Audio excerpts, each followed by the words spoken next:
बिस्मिल्लाहिर्रहमानिर्रहीम, अस्सलामुअलैकुम। मेरा नाम है ख्वाजा मोहम्मद उमर और आप देख रहे हैं Carmate PK. Welcome back to yet another video and आप सब लोगों को दिली ईद मुबारक। अल्लाह पाक आप लोगों की कुर्बानियाँ कबूल व मंजूर फरमाए और जो भाई नहीं कर सके अल्लाह तौफीक अता फरमाए कि नेक्स्ट ईद पे आप भी कुर्बानी में हिस्सा ले सके। सबसे पहली बात, मेरी दाढ़ी पे पिछले कुछ दिनों में बड़े कमेंट आ रहे हैं कि यार तुमने दाढ़ी का हाल बिगाड़ा हुआ है। दो तीन चीज़ें हैं, यहाँ पे एलर्जी हुई हुई है जिसकी वजह से ये छोटी करनी पड़ रही है साइड से। तो ये अगर छोटी करता हूँ ये ग्रो बहुत टाइम लगा के होती है, इस वजह से इसे यहीं पे छोड़ा हुआ है। तो यहाँ पे एलर्जी की वजह से ब्लड आता है ये वो, तो इस वजह से इसे फ़िलहाल छोड़ा हुआ है। तो इंशाल्लाह अल्लाह को पता है सेट हो जाएगा सब कुछ, इंशाल्लाह दुआ कीजिएगा। और मैं ख़ुद मजाक नहीं करता दाढ़ी के साथ, टू बी वेरी ऑनेस्ट। अच्छा जी, बढ़ते हैं आगे वीडियो की जानिब। आज जिस गाड़ी में हम मौजूद हैं इसने आती धमाका कर दिया था जी, और हमारे चैनल पे स्पेशली लाखों लोगों ने ये वीडियोस देखी थी जब ये आई थी। और अभी भी हम जब भी वीडियो लगाते हैं बहुत सारे लोग देखते हैं, लेकिन देखने के साथ साथ बहुत ज़्यादा तनकीद भी होती है इस गाड़ी पे कि भाई इसका जनरेटर ख़राब हो जाता है, इसका एसी अच्छा परफॉर्म नहीं करता, मोटरवे पे ये कुआं है पेट्रोल का बहुत ज़्यादा पीती है, ऑल दैट। तो आज की वीडियो आप लोगों ने गौर से देखनी है क्योंकि ये गाड़ी अभी कराची से मानसरा आई है पूरी फैमिली के साथ। 1500 किलोमीटर से ज़्यादा का फासला बनता है इन्होंने तय किया। तो आज इनसे इनकी स्टोरी सुनेंगे। तो अगर आप लोग भी कारवान लेना चाह रहे हैं तो ये वीडियो आपके लिए बेहतरीन गाइड होने वाली है। मेरे साथ मौजूद हैं अजमल भाई। अस्सलाम वालेकुम अजमल भाई। वालेकुम अस्सलाम। कैसे हैं आप? ठीक हैं अल्हम्दुलिल्लाह। अच्छा अजमल भाई, सबसे पहले तो मुख्तसर सा तारुफ करा दीजिएगा अपना। मैं कराची में रहता हूँ और एक अरसे के बाद हमारा प्रोग्राम ये हुआ था कि हमने मानसरा में बड़ी गुजारनी है। तो इस सिलसिले में हम लोगों ने प्रोग्राम किया था कि पहले तो हमने कहा था कि चलो बाहर रिजल्ट चलते हैं। फिर उसके बाद बच्चों के इम्तिहान जो थे वो लेट होते रहे क्योंकि गर्मी बहुत ज़्यादा थी। फिर टिकट बढ़ते गए, फिर उसके बाद हमने प्रोग्राम किया रेल में चलते हैं। और जब रेल के टिकट का पता किया तो वो 10,000 के करीब हमें एक बंदे का टिकट पड़ रहा था, एसी का। ठीक है। तो फिर बच्चों के पेपर लेट हो गए दोबारा। फिर उसके बाद फिर हमने पोस्टपोन किया। फिर उसके बाद हमने कहा कि चलो इस तरह करते हैं कि हम अपनी गाड़ी में चले जाते हैं। तो हमारे ऑफिस के भाई इब्रार साहब हैं, मेरे बॉस हैं पाशा साहब, उन्होंने बड़ा मोटिवेट किया। उन्होंने कहा भाई अपनी गाड़ी में जाने का और ही लुत्फ़ है। लेकिन हमारे ख़ानदान के जो लोग हैं करीबी, उन्होंने बड़ा मुझे डिसाइड किया कि भाई आप जहाज़ में चले जाओ, रेल में चले जाओ, अपनी गाड़ी में न जाओ। लेकिन उमर भाई का कराची आना हुआ, इनसे बैठक हुई, फिर इन्होंने मुझे मोटिवेट किया। तो मैं फिर अपनी ही गाड़ी में बिस्मिल्लाह की ओर आ गया और बहुत अच्छा सफ़र रहा। जहाँ पर मर्ज़ी हम रुकते थे, हर 2 घंटे 3 घंटे बाद रुक जाते, स्टे करते। बल्कि हमारा प्रोग्राम मुल्तान का बन गया कि मुल्तान में हमने स्टे करना है। अच्छा अजमल भाई, कराची से निकले किस वक्त थे आप? सुबह कराची से हम लोग निकले थे जी सुबह तकरीबन, घर से जो निकले थे गाड़ी स्टार्ट की थी 7:30 बजे का टाइम था। 7:30 बजे। और मुल्तान किस वक्त पहुँचे थे? वहाँ से हम जब हैदराबाद पहुँचे, हैदराबाद में हमें काफ़ी ट्रैफिक मिला ना, मोटरवे पर भी। अच्छा। वहाँ पर कुछ ट्रक आगे से गिरे हुए थे, इस तरह काफ़ी रफड़ा था, उसमें हम लेट हो गए। फिर हम मुल्तान जो पहुँचे हैं जी वो तकरीबन रात को 10 बजे। रात को 10 बजे। और दिन को ज़ोहर की नमाज, असर की नमाज, मगरिब की नमाज और खाना, ये 4 हमारे मेन स्टे होते थे। तो हर स्टे 1 घंटा 1.5 घंटा होता था। वो बड़ी फैमिली थी तो वो एक एक करके वॉशरूम जाना करना, खाना पीना, मोटर, और ख़ास करके रास्तों में माशाल्लाह बड़ा अच्छा एसी वाले होटल में हम रुक जाते थे, वहाँ पर खाना खाते। फिर इस तरह अच्छा यानी कि बहुत ज़बरदस्त रहा। ख़ास करके मोटरवे पर औरतों की नमाज की जगह पर अलहदा इन्होंने एसी लगाए होते थे। और इस तरह बड़ा अच्छा यानी कि ये समझें कि दिन को हम 5-6 घंटे हम रुक जाते हैं आराम से, फिर निकल जाते हैं। अच्छा, मुझे ये बताएं जो सबसे बड़ा क्वेश्चन है कि ये इस गाड़ी के बारे में, जैसे मैंने वीडियो के शुरू में कहा कि अक्सर लोग कहते हैं कि अंडर पावर भी है और बेकार एसी के साथ भी आती है। तो कहीं आपको ऐसा लगा कि यार गाड़ी पुल नहीं कर रही, अंडर पावर है, या कुछ ऐसा एहसास हुआ? नहीं, ऐसा तो कुछ नहीं हुआ। पूरा 48 डिग्री सेंटीग्रेड था, पंजाब और सिंध इस तरह। और गाड़ी के अंदर ऐसा यकीन करें बिल्कुल जिस तरह हम बंदा कमरे में बैठा हुआ है, और जब बाहर निकलते थे फिर पता चलता था कि वाकई बाहर कितनी गर्मी है। और फिर आपको एसी की कदर भी आती होगी ना? AC में एसी सही है इसका। मैं यकीन करें पहले सोच रहा था कि गाड़ी को बेचूं, अच्छा। लेकिन जब मैं ये कराची से इस गाड़ी पर मंसूर आया हूँ तो अब मैं सोच रहा हूँ कि यार बहुत बेहतरीन गाड़ी है, और फैमिली के लिहाज से, जिस तरह हमारी बड़ी फैमिली है उसके लिहाज से अब इसको मैंने पोस्टपोन कर लिया, कुछ को नहीं बेचा। अच्छा, आप लोग देख रहे होंगे मैं पीछे मुड़ के क्या देख रहा हूँ, इन्हें मैंने एक मशवरा दिया था कि क्योंकि सामान भी ज़्यादा था, फैमिली भी ज़्यादा थी, तो दरमियान में से एक सीट निकालने, और इन्होंने वाकई निकाली भी, अभी लगाई भी नहीं है वापस। तो इससे कुछ आसानी हुई थी? बिल्कुल, हमने ये दरमियान वाली सीट हटाई थी और पीछे छोटा मोटा सामान रखने की जगह बनाई हुई थी। बल्कि जिस तरह हैदराबाद में हम पहुँचे तो वहाँ पर आमों की पेटियाँ ली हमने। अच्छा।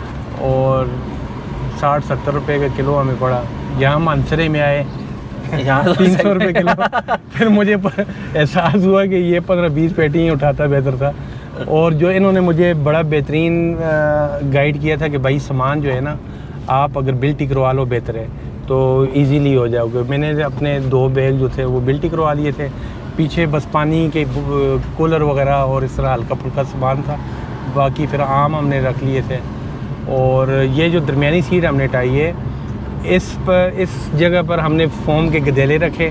अच्छा। और तकिए और सराहने, ये चीज़ें रखी, और बच्चे माशाल्लाह लेट कर आए, एंजॉय करके आए। सही, मेन चीज़ यही होती है कंफर्टेबल होके आए तो वो मज़े से मोबाइल यूज़ करते हैं। बच्चों ने फिर लेटना ही है, गपशप लगानी है, वो लगे रहे पीछे।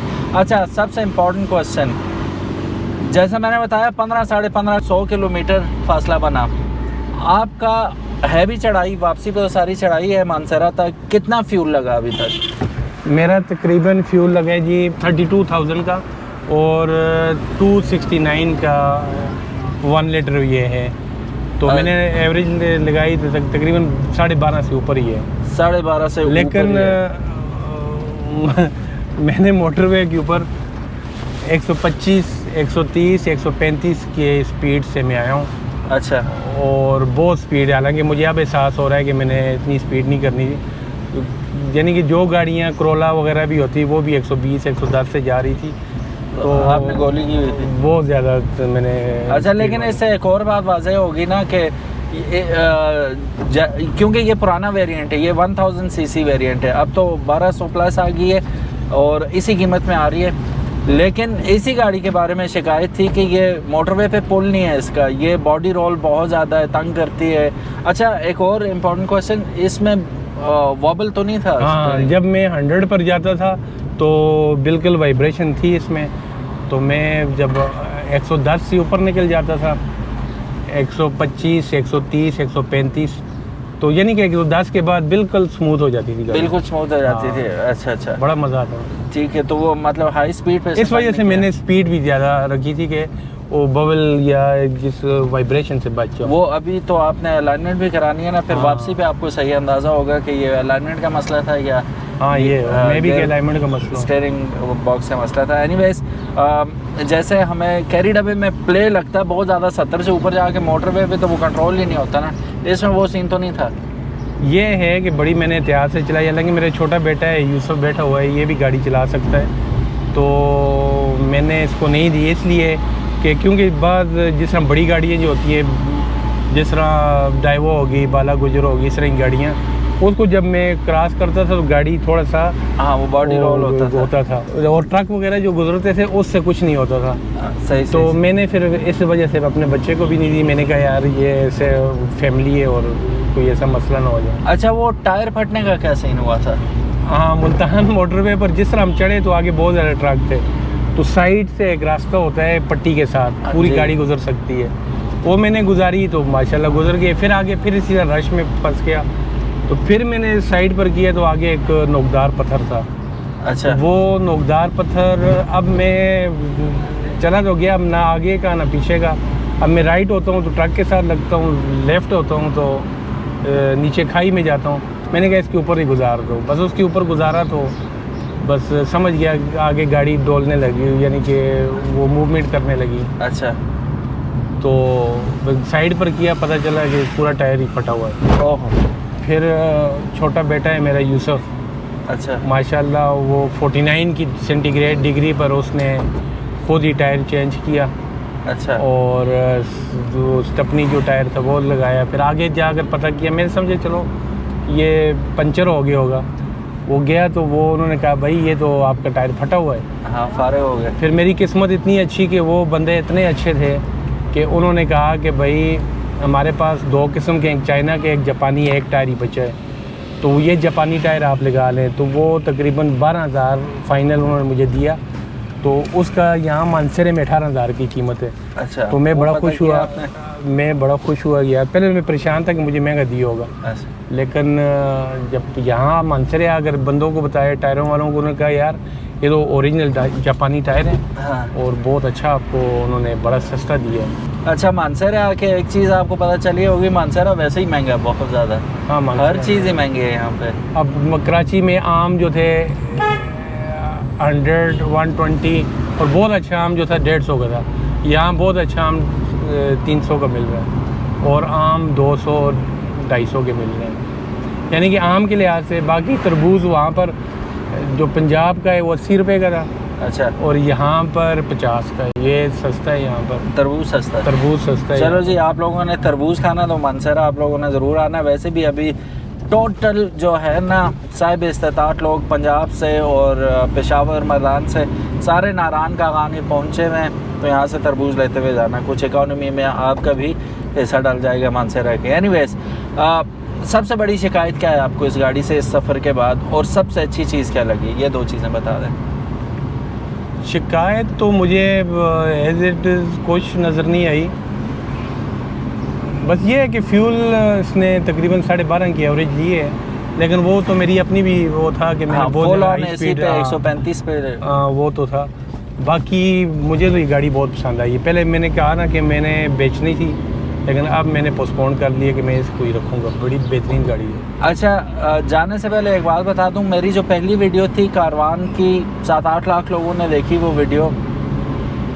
वो अजमल भाई के कहने पे मैंने बनाई थी कि इन्होंने कहा सुना है एक गाड़ी आई है बहुत आउट क्लास है तो जाके चेक करो। वो मैंने रिव्यू किया, मुझे तो बजाते खुद बहुत अच्छी लगी। तो मेरे कहने पे वीडियो बनाने के बाद इन्होंने भी ली और बेशुमार लोगों ने ली वो वीडियो देखने के बाद। तो वो मतलब इनकी मरून है मैंने था, इन्होंने बोला था वो जाके बनाई। आई डिडंट नो कि मेरा चैनल इसी की वजह से ऊपर चला जाएगा और मोनेटाइज भी हो जाएगा। उस वक्त तो मोनेटाइज भी नहीं था, तो चल पड़ा था काम। तो उसके लिए thank you so very much Ajmal भाई कि आपने मशवरा दिया था, तो वो हमने वो वीडियो बनाई।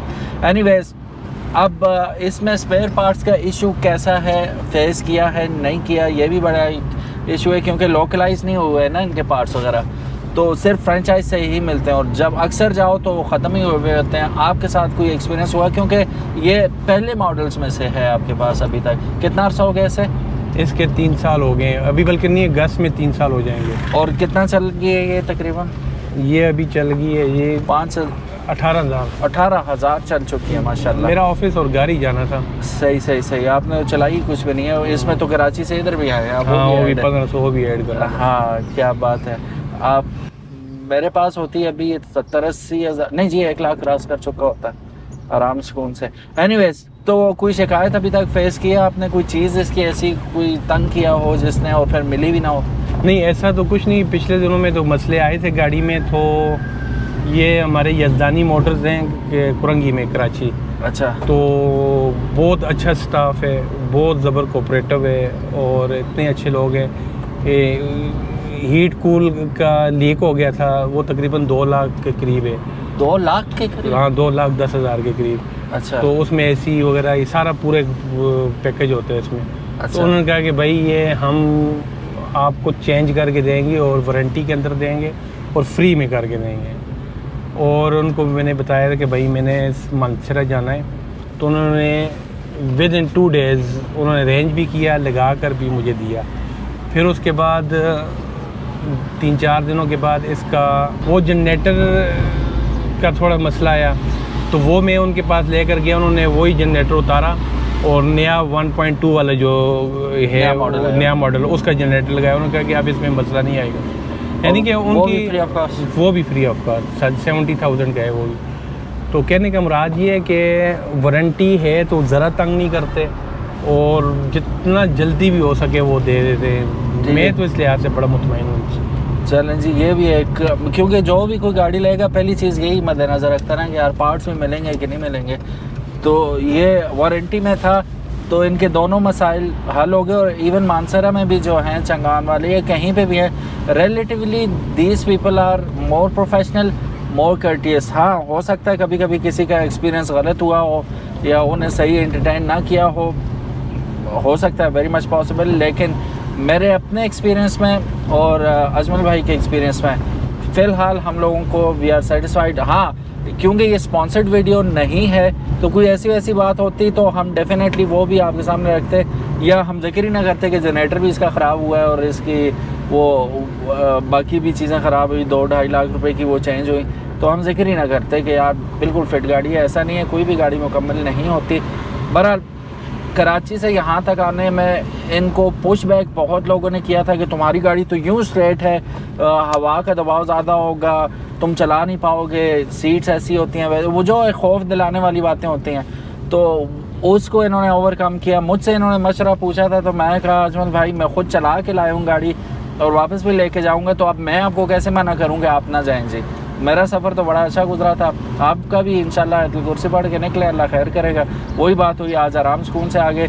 रेल पे अगर ये आते 32,000 का फ्यूल लगा तो रेल पे इनका 50,000 तक, 65,000 का पिंडी तक, और पिंडी से आगे फिर 12,000 की वैगन हमें बुक करनी पड़ती है। ठीक है, वो फिर 65 ना हुआ, तकरीबन 80 ही हो गया। हाँ, इतना हो, फिर इतना वापसी पर भी। हाँ, फिर दूसरा यहाँ पर हमारे रिलेटिव ईद के दिन है, हाँ। हर एक के घर आना जाना है तो वो गाड़ियाँ फ्री तो होती नहीं है सबकी कि हर वक्त अवेलेबल हो, टैक्सियों से जान छूट गई हमारी। हाँ, तो ये बहुत अच्छा फ़ैसला साबित हुआ और अल्लाह इसी तरह इनको वापस लेके जाए खैर खैरियत से। और आप लोग भी अगर रिस्क लेना चाहते हैं तो डेफिनेटली गो फॉर इट। ये एडवेंचर होता है जी, अल्लाह ने एक चीज़ आपको अता की है तो go for it. Thank you so very much for watching this video. Ajmal भाई आपका भी बहुत बहुत शुक्रिया, आपने वक्त निकाला अपने मसरूफ़ वक्त में से और ये वीडियो पॉसिबल हुई बनानी। मुझे उम्मीद है कि इस वीडियो से आपको हौसला भी मिला होगा।